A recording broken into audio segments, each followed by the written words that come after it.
Today we are going to talk about how you can see both sets of locks, the old locks and the new locks, on the Panama Canal in one cruise. We're going to also talk about how the winter storm that has impacted so much of the United States is affecting some cruises. And then I've got some updates for you about visas and some information that you will hopefully find helpful and a big reminder for all of us. So let's go ahead and get started.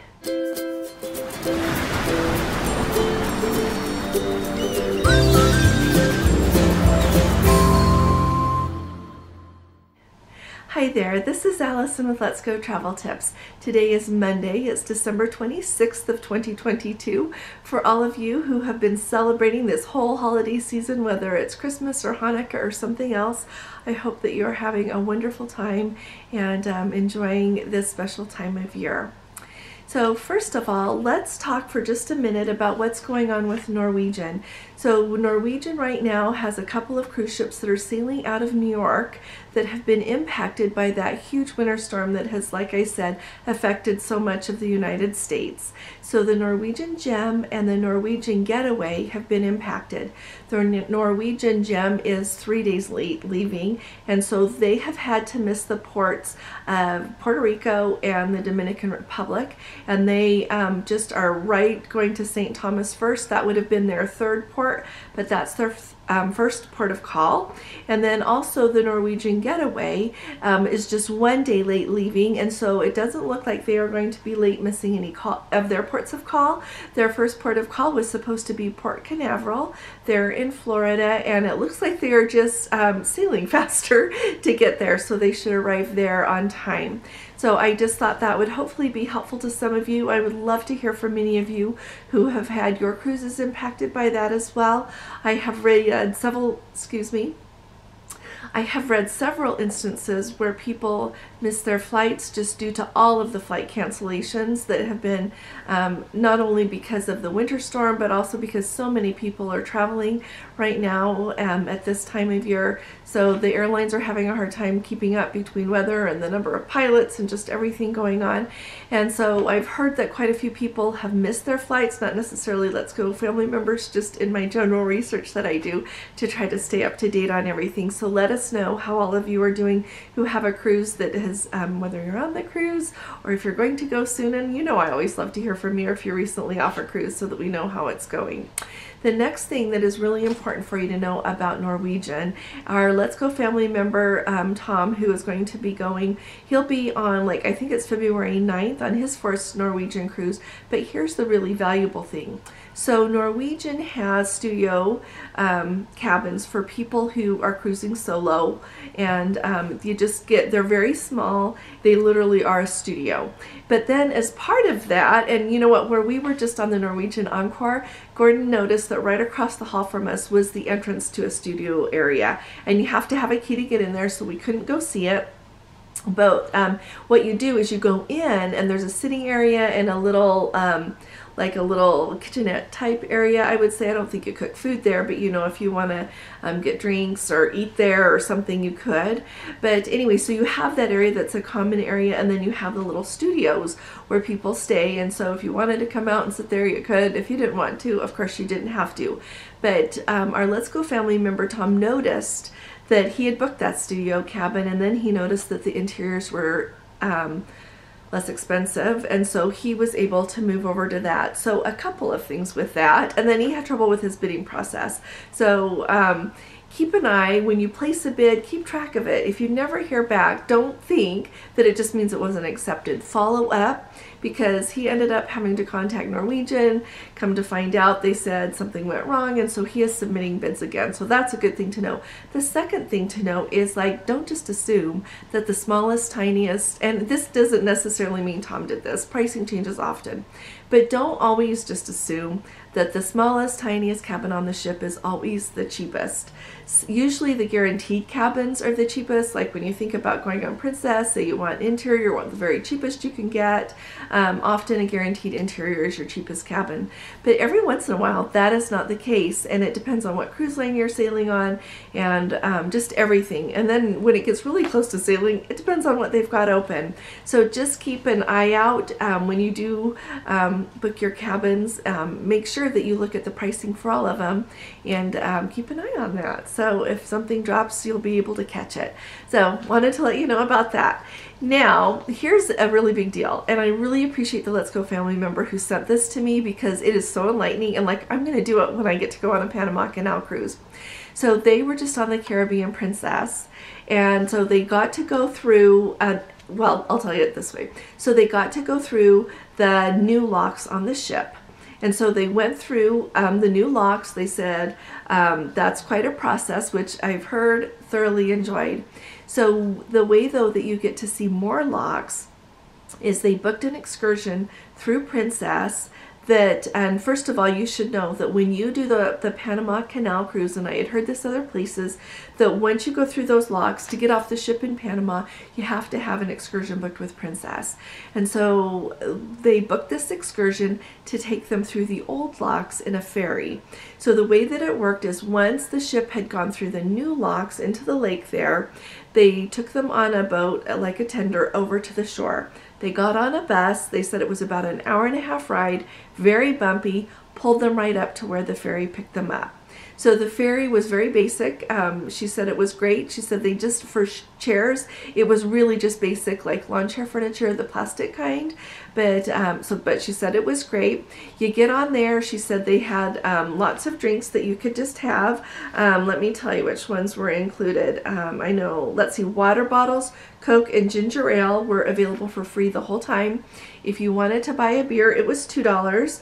They had a little area set up selling a few souvenirs. She said the magnets started out at the beginning of the day, they were $4. By the end of the day, the lady had marked them down to 2 for $5.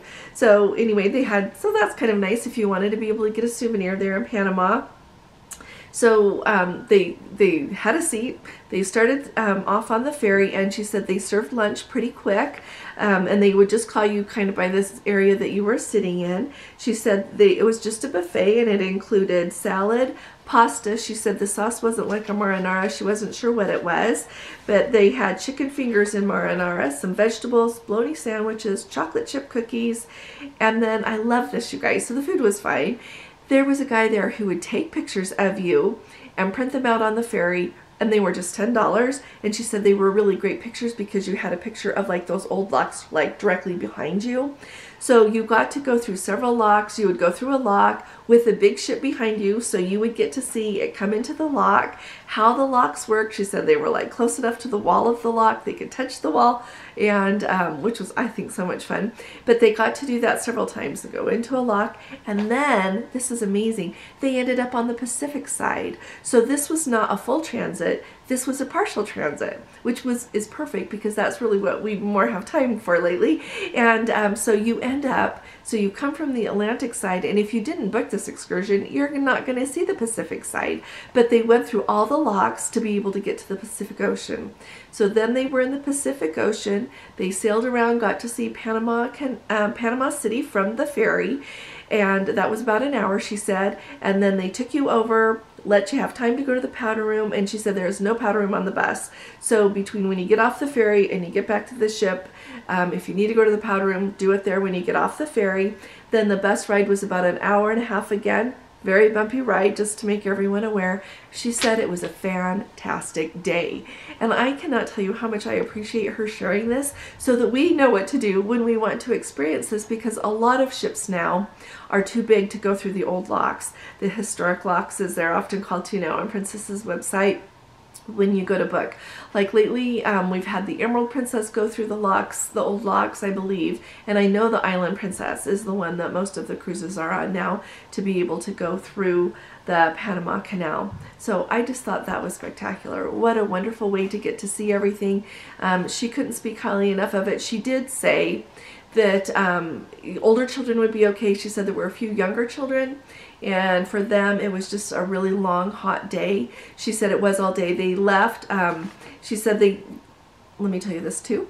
So when you go to do this, you book the excursion, but it really depends on the traffic going through the locks. And so she said they started going through the locks on the ship to begin like at 7 in the morning. And then as they were getting ready to pull up to let people off for their excursion, well, not pull up, but anchor, then they then they started to announce, like, based on your ticket and which group you were in, where to meet on the ship, because you need to be together with your group to disembark, to go on your excursion. And so the day is rather fluid, but she said it was a really long day. She said by the time they got to that Pacific side, it was about 5 in the evening. So just to kind of give you an idea about that. But thank you so very much for sending that to me. Another just a helpful thing I like to tell people as the information comes in, one of you was so kind to post on our Facebook group, I think it was on our Facebook group, that, yes, it was, okay, that they just recently stayed at the Hilton Marina there in Fort Lauderdale to embark on their cruise there from Port Everglades in Fort Lauderdale. And so someone was really kind and asked, how was it? And she said that their room was just fine, but like the lobby area and the elevator area could use some tender loving care, but other than that, it was a good place to stay. So that gives us another good place to stay. That Hilton Marina, we took a look, is right next to, it's very close to where the Princess Terminal is there in Port Everglades. So you could see it from my videos if you'd like to see, look at some of my sail-aways. But especially like on the Celebrity Beyond, because they turned us around a couple of times, that if you have not seen our Celebrity Beyond naming ceremony sail-away, you gotta look. It was so cool. They pulled us out, then they turned us like 360 degrees a couple of times with the big water cannons going. Anyway, you can see the bridge that is right close there in that port there. The bridge is right close to where the Princess Terminal is, and that hotel is right there, just to give you an idea how handy it is. So maybe we'll take a look at that the next time Gordon and I go.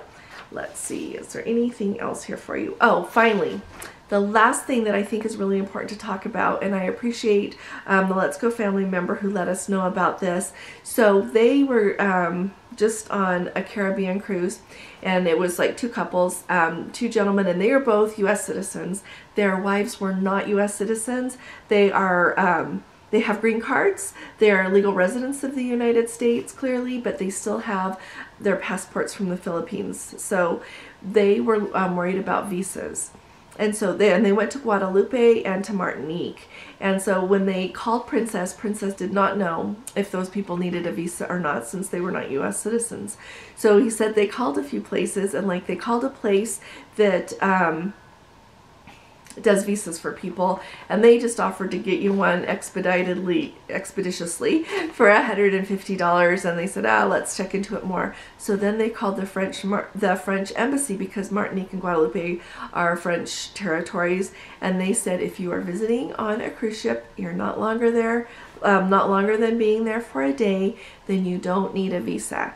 And so of course they traveled with their passport and their green card, and when they were on the ship, they were asked for them, and so the ship did keep them for them until the last day, so probably so that they could do anything with the port officials that they needed to show that these people were okay to be there. But I really appreciate them sharing that information, because often it's hard to know what you need when you visit somewhere.